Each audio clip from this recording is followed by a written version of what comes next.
Mesdames et messieurs, bonjour, bienvenue dans votre nouvelle édition de 15h dont elles sont les faits saillants. Au sommaire de cette édition, tenue de la deuxième séance du Conseil de ministres de la nouvelle année 2016.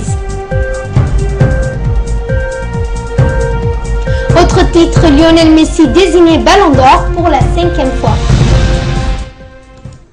Merci de suivre ce journal, passons à présent à son développement.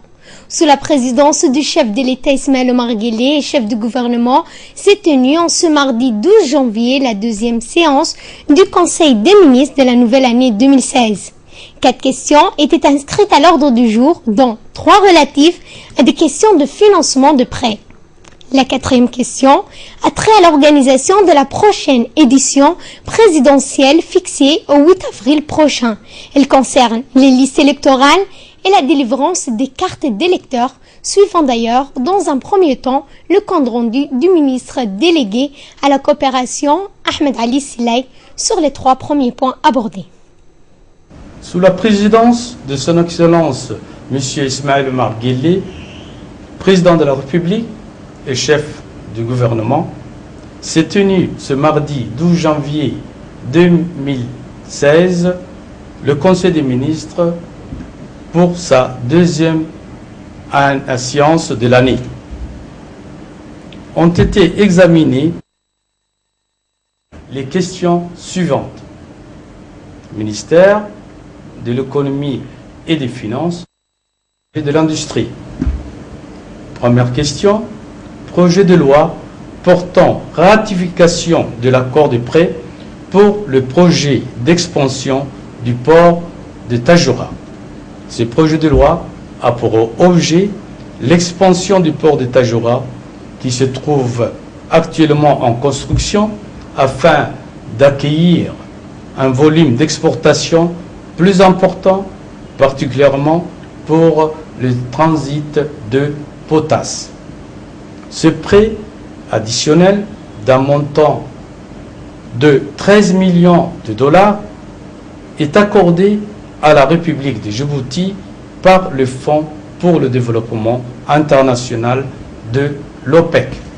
Deuxième question, projet de loi portant ratification d'un accord de prêt pour le projet d'expansion et équipement du port de Tadjoura. Ce projet de loi et l'équipement du port de Tadjoura, le Fonds pour le développement international de l'OPEC a accordé à la République de Djibouti un prêt à hauteur de 6 millions de dollars destiné à couvrir de 28% le coût de l'équipement pour le transport et l'acquisition du matériel de manutention de la potasse. Troisième question, projet de loi portant adhésion de la République de Djibouti à la version consolidée du traité de coopération en matière des brevets. Ce projet de loi a pour objet l'adhésion de la République de Djibouti au traité de coopération en matière de brevets. Ministère de la Communication, chargé des postes et des télécommunications. Quatrième question, projet de loi portant abrogation des comptes financiers 2013 de Djibouti Télécom. Les comptes financiers de Djibouti Télécom de l'exercice clos au 31/12/2013 ont été établis conformément aux conventions comptables dans le respect du principe de prudence et dans l'optique de fournir une image fidèle de l'entreprise. La situation patrimoniale de Djibouti Télécom à la date du 31/10/2013 et le résultat des opérations de l'exercice 2013 se récapitule comme suite. L'actif permanent net s'élève à 25 541 587 730 francs Djibouti. Les capitaux propres se chiffrent à 16 milliards 236 millions 91 379 francs Djibouti. Les dettes à long terme s'établissent à 13 milliards 117 millions 168 054 francs Djibouti. La trésorerie nette est de 2 milliards 586 millions 6 226 francs Djibouti. Le chiffre d'affaires s'élève à 14 milliards 964 millions 249 944 francs Djibouti. L'ensemble des charges d'exploitation se chiffre à 13 milliards 250 millions 803 882 francs Djibouti. Le résultat net de l'exercice est bénéficiaire de 1 milliard 72 millions 819 917 francs Djibouti. Puis le Conseil des ministres s'est penché sur la bonne organisation de l'élection présidentielle du 8 avril prochain et concernant cette fois l'établissement des listes électorales et la délivrance de cartes de votants. Suivons ensemble les explications de Monsieur le ministre encore une fois.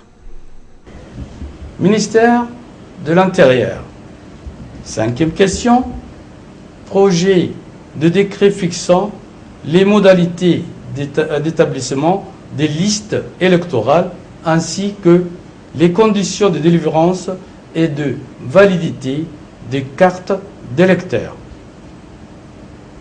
Ce projet de décret a pour objet de fixer les modalités d'établissement des listes électorales ainsi que les conditions de délivrance et de validité des cartes électeurs. Ce décret annule et remplace la disposition du décret numéro 93-23 PR du 29 mars 1993 à la suite de la création de la Commission électorale nationale indépendante qui a remplacé la Commission de contrôle des listes électorales. En fin de séance, le ministre de l'Énergie, chargé des ressources naturelles, a fait un rapport de mission sur sa visite de travail au Royaume d'Arabie Saoudite qui s'est déroulée du 5 au 7 janvier 2016. Qui va gérer la nouvelle ligne de chemin de fer? En prévision de la prochaine exploitation de la nouvelle ligne ferroviaire reliant Djibouti à Addis Abeba, une conférence d'échange et de clarification avec les sociétés soumissionnaires à l'appel d'offres du contrat de gestion s'est tenue ce matin au Palais du Peuple. Cette rencontre s'est déroulée en présence du directeur général de la Société djiboutienne des chemins de fer, M. Mahmoud Roblé, du directeur général de la Société éthiopienne des voies ferrées, Dr Betachou Betrou, et l'ensemble des représentants des 7 sociétés intéressées par la gestion de la nouvelle ligne d'infrastructure moderne. Les représentants des sociétés concernées ont tour à tour défendu leur dossier et présenté leurs atouts auprès de 2 sous-comités des 2 pays traversés par la voie de chemin de fer, autrement dit Djibouti et l'Éthiopie. Il revient à ces 2 sous-comités de définir ensemble qui est le meilleur opérateur capable de gérer la ligne de chemin de fer.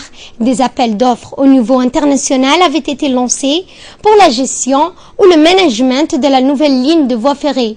L'on va procéder à présent à la sélection des meilleures offres. Le résultat de ce processus sera ensuite soumis aux autorités du département concernant des 2 pays. Un spécialiste qui a beaucoup de compétences, beaucoup d'expérience dans le domaine ferroviaire, puisque les 2 États ont beaucoup investi dans cette nouvelle infrastructure de dernière technologie. Et en effet, on était, ma foi, obligé de gérer avec les meilleures pratiques possibles dans le monde, donc cette ligne pendant une dizaine d'années. Le deuxième objectif, c'est de d'obtenir un transfert de compétences pour nos jeunes qui sont aujourd'hui présents sur le marché, qui ont été formés également dans le cadre, bien sûr, de l'exploitation de la ligne, mais qui seront accompagnés pendant plusieurs années par des personnes qui ont des compétences assez poussées dans le domaine de la gestion ferroviaire. Donc aujourd'hui, nous avons assisté donc à une conférence, si vous voulez, une phase un peu intermédiaire avant de recevoir les dossiers d'appel d'offres. Il y a plusieurs sociétés, 7 sociétés de renommée internationale qui sont là aujourd'hui, de plusieurs nationalités, des sociétés chinoises, une société française, une société allemande et une société turque. Donc il y a 4 sociétés de la Chine et puis 4 autres dans d'autres pays. Et donc l'objectif c'était aujourd'hui d'échanger. C'est une conférence de clarification, ce qu'on appelle intermédiaire, avant le dépôt officiel du dossier d'appel d'offres qui aura lieu à la fin de ce mois de janvier 2016. Et nous pensons que très rapidement, donc nous allons recruter un opérateur privé très compétent, ayant des connaissances, d'expériences poussées dans le domaine de la gestion ferroviaire. Je vous emmène à Tadjoura cette fois où une inspection des écoles et collèges a eu lieu. Le ministre de l'Éducation nationale de la formation professionnelle a dépêché hier une équipe d'inspecteurs pour vérifier l'assiduité des professeurs et la qualité de l'enseignement prodigué dans les établissements scolaires et la région de Tadjoura. Cette équipe d'inspecteurs était conduite par le secrétaire général du MENFOP, M. Haroun Omaraden. Elle a pu rendre visite de manière inopinée à 28 établissements scolaires de la région de Tadjoura. Cette tournée s'inscrit dans le cadre de l'amélioration de la qualité des enseignements dispensés et pour objectif de s'enquérir du bon fonctionnement des écoles et collèges. Au total, 7 commissions conduites chacune par un inspecteur de l'éducation nationale est composée de conseillers techniques du ministre ainsi que des conseillers pédagogiques ont sillonné les écoles de base, les collèges d'enseignement moyen ainsi que les lycées d'enseignement général et les lycées d'enseignement technique de la région. Cette tournée a permis aux différentes commissions de réaliser un audit sur le plan pédagogique, administratif ou financier des établissements et de vérifier le bon fonctionnement des cantines scolaires. L'inspection a concerné les établissements scolaires de la ville de Tadjoura, mais aussi les écoles des zones reculées comme le DAI. Les collèges, les lycées de la région de Tadjoura. La mission d'aujourd'hui avait pour objectif un audit non seulement pédagogique, qui est très important, un audit aussi financier pour les établissements qui en ont, un audit ressources humaines, c'est-à-dire vérifier les présences des enseignants, mais également aussi dans les écoles où il y a des cantines, vérifier le fonctionnement des cantines si les menus sont respectés. Donc la différence par rapport aux autres missions, c'est qu'aujourd'hui, les missions étaient, en tête de mission, on avait mis des inspecteurs pour qu'on puisse contrôler le travail pédagogique de chaque école. Donc c'est-à-dire que dans chaque classe, on vérifiait même le cahier de classe des enfants pour voir l'évolution du travail de l'enfant par rapport à ce qui a été fait par l'enseignant, donc la progression de l'apprentissage au niveau. Donc ça c'est important pour qu'on puisse parler de qualité, c'est vraiment important. Donc c'était pas la seule région, on avait fait ça à Lissabié il y a pas longtemps, il y a quelques jours. Ça va se faire aussi dans les autres régions. Aujourd'hui c'était Tadjoura. En général donc c'était une mission qui a réussi, très positive, puisqu'on a pu toucher l'ensemble des écoles, la plus éloignées, même Dora, l'école de Balhou, etc. Donc c'est des régions, il y a des régions très reculées et très difficiles à accéder, mais nous avons fait toutes ces écoles pour qu'on puisse voir aujourd'hui l'état de nos écoles. Donc c'est un point très positif pour notre ministère de l'Éducation nationale. Concernant toujours l'éducation, de la même manière, une délégation de 8 conseillers en charge des questions pédagogiques et disciplinaires conduite par l'inspecteur de mathématiques Mohamed Abdou et du directeur régional de l'éducation, Monsieur Arli, s'est rendu hier dans le collège d'enseignement moyen de Holhol. Le but de ce déplacement s'inscrit dans la mise en œuvre du suivi pédagogique des enseignants dans leur manière d'enseigner, mais aussi pour voir de près les résultats des formations continues. Des visites ont été menées dans chaque classe. Les inspecteurs se sont ensuite entretenus avec les professeurs pour les aider à mieux appréhender les cours dispensés et améliorer ensemble le cursus d'apprentissage. La délégation s'est déclarée satisfaite du travail effectué à Holhol. Écoutons d'ailleurs la réaction du conseiller M. Elmibouh.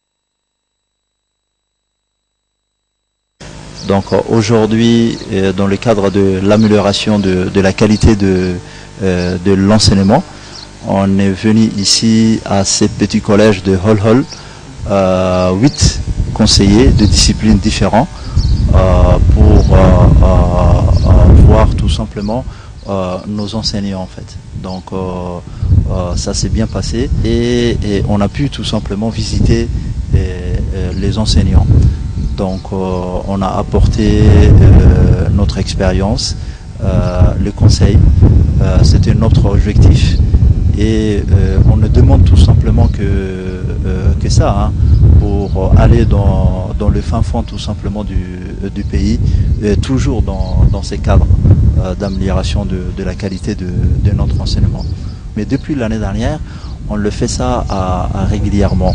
Donc ce qui est très bien tout simplement dans les cadres de l'amélioration de la qualité.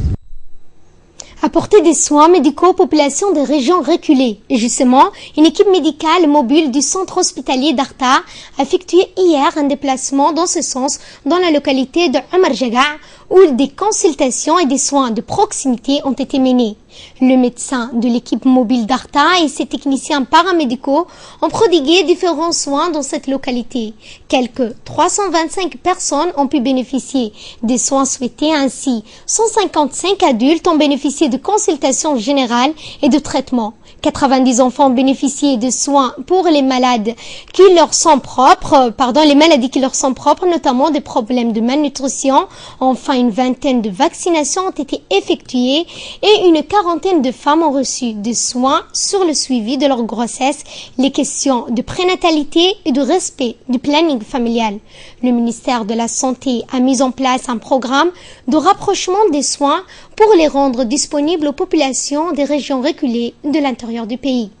Toujours en nouvelle, et passons à présent à ce qui fait la une de l'actualité internationale.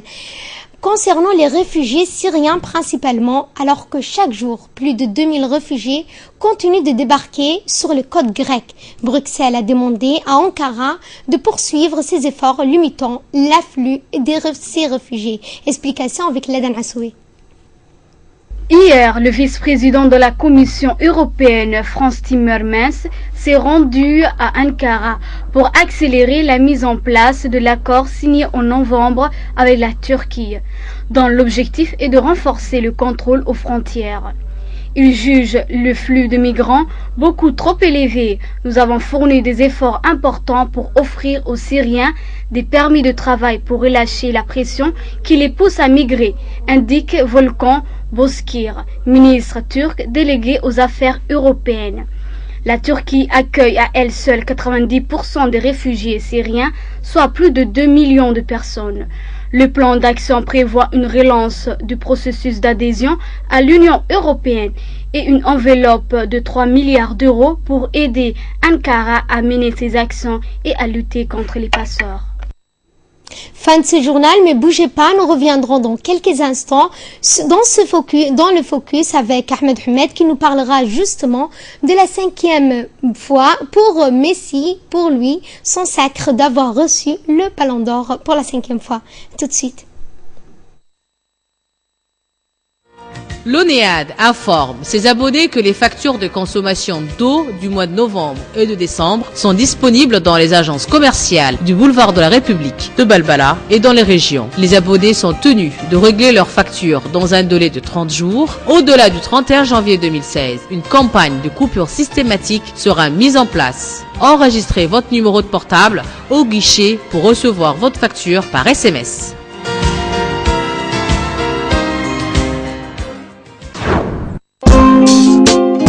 La Direction générale de la population et de la famille vous informe que conformément au décret présidentiel numéro 345/2015 du 27 décembre 2015 limitant au 31/12/2015 la procédure d'échange de la carte d'identité nationale est reportée pour le jeudi 30 juin 2016. Par conséquent, la validité des anciennes cartes nationales d'identité prendra fin le 30 juin 2016.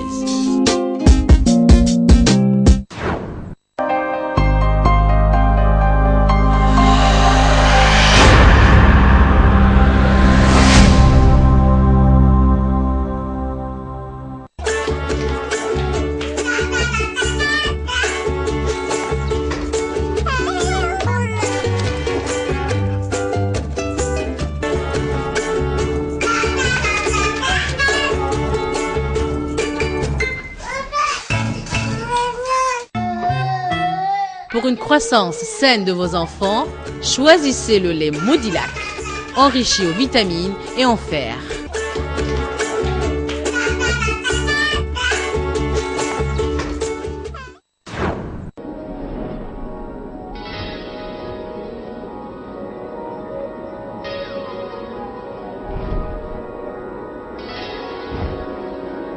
Vous êtes étudiant. Vous possédez une ligne fixe sans Internet.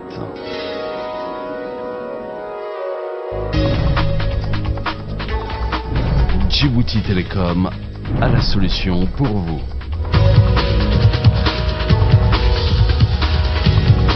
Pour tout achat d'un abonnement Internet étudiant de 1 méga, Djibouti Télécom vous offre le modem ainsi que les frais d'installation. Et profitez ainsi de nos offres spéciales étudiants avec un forfait 6 mois à 19 950 francs.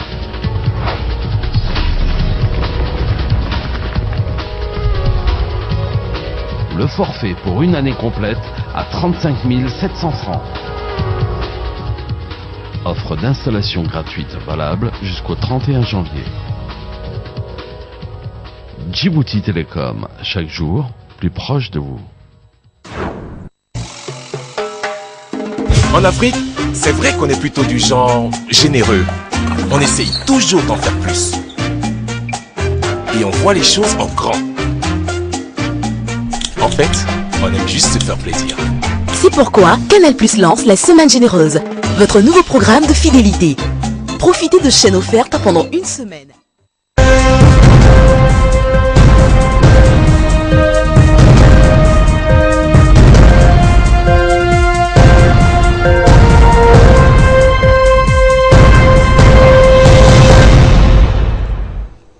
Rebonjour à tous et merci de nous rejoindre pour ce focus. Et justement dans ce focus, Ahmed nous a rejoint pour nous parler du sacre de Messi pour son 5e ballon d'or. Disons-nous plus, Ahmed. Alors oui, Fardous, tu as raison. La preuve, il l'a remporté avec 41,33% de voix devant Cristiano Ronaldo qui lui a eu 27,76% de voix et Neymar avec 7,86% de voix. Est-il pour autant le plus évident de tous ? Nous savons qu'avec 180 buts marqués en 2015, l'attaque du FC Barcelone, le trio Messi, Suarez, Neymar, qu'on appelle aussi MSN, a battu un record historique établi par le trio Benzema, Ronaldo pour le Real Madrid l'année précédente. Le ballon d'or de Messi est aussi celui de cette triade qui constitue peut-être la meilleure attaque de l'histoire du football. Donc statistiquement, Messi est en retrait de ses meilleures années en raison d'une absence de 2 mois à l'automne, mais il reste à un niveau très élevé avec 0,85 buts par match, ce qui fait environ 1 but par match. Exactement. Il a été aussi le meilleur joueur argentin durant la Copa América. Et à la suite de la polémique suscitée par son titre de meilleur joueur de la Coupe du Monde 2014, l'Argentin Lionel Messi a même refusé celui du meilleur joueur de la Copa América. Alors non seulement il est meilleur joueur du monde, 5e ballon d'or, il est aussi modeste. Il a toutes les qualités, ce joueur. Ah, merci. Et justement pour le deuxième sujet que tu voulais parler des... Oui, alors il y a aussi cette polémique autour d'Ankara concernant les réfugiés syriens. Voilà. Bruxelles demande donc à Ankara, aux Turcs, de poursuivre ses efforts. Chaque jour, il faut savoir que plus de 2000 réfugiés continuent de débarquer sur les côtes grecques selon les estimations de Bruxelles. Donc ils jugent le flux de migrants beaucoup trop élevé. Nous avons fourni des efforts, ils disent, importants pour offrir aux Syriens, dans un laps de temps très très court, des permis de travail pour relâcher notamment la pression autour qui les pousse à migrer. Donc la Turquie accueille à elle seule également 90% des réfugiés syriens, soit plus de 2 millions de personnes. Et justement, Ahmed, l'Union européenne a décidé de financer la Turquie justement pour permettre ainsi de limiter l'afflux des réfugiés qui débarquent sur les côtes grecques, mais aussi la question de l'intégration européenne qui est mise en jeu, vu que Angela Merkel avait dit ça il y avait quelques semaines lors des sommets de l'Union européenne pour dire que la Turquie était et pouvait parfois non pas passer de compétente, non, mais dans le domaine économique, mais aussi faire partie intégrante de l'Union européenne dans les prochains mois peut-être. Exactement. Donc le plan d'action qui a été prévu par l'Union européenne, comme tu viens si bien de le dire, prévoit une relance du processus d'adhésion et une enveloppe de 3 milliards. Voilà donc le financement que l'Union européenne a mis à la disposition de la Turquie. La Turquie aussi qui demande à ce que chaque réfugié syrien qui arrive à ses frontières soit muni d'un visa. Donc chose qui est difficile, voire même impossible. Vu que ce sont des rescapés de guerre. Exactement, dans un pays en ruine et en guerre. Voilà. Merci Ahmed pour ces explications. Merci à vous qui nous suivez. Très bonne suite de nos programmes télévisés.